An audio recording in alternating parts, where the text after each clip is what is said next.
it's got a lot of Texans wondering, could something like that happen here?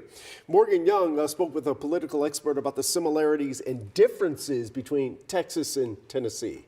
Well, yeah, Chris, let's start with the rarity that you were talking about, for Tennessee. It's something that's rare there, and it's extremely rare in legislatures across the country. And when it has happened, you're looking at something that's a result of a criminal investigation or sexual misconduct, not for something like a protest. And in the Texas legislature, this has not happened in modern history, but you will remember in January, the Texas House adopted stricter penalties for breaking quorum. So again, while this has not happened in Texas, political expert Scott Braddock says the Texas House has the framework in place for this to happen.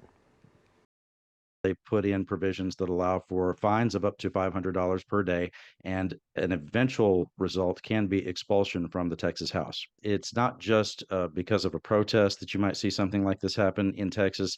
It's that you might see it happen over what is a legitimate legislative maneuver.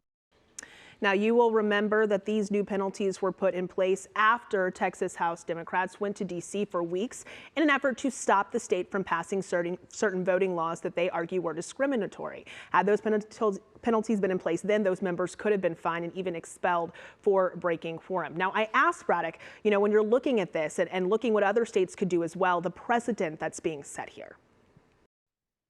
Precedent that's being set, and you see this already in the legislative proceedings in Austin, is that dissenting voices are not going to be listened to. I mean, we see that in our budget process. We see that in other legislative matters as well.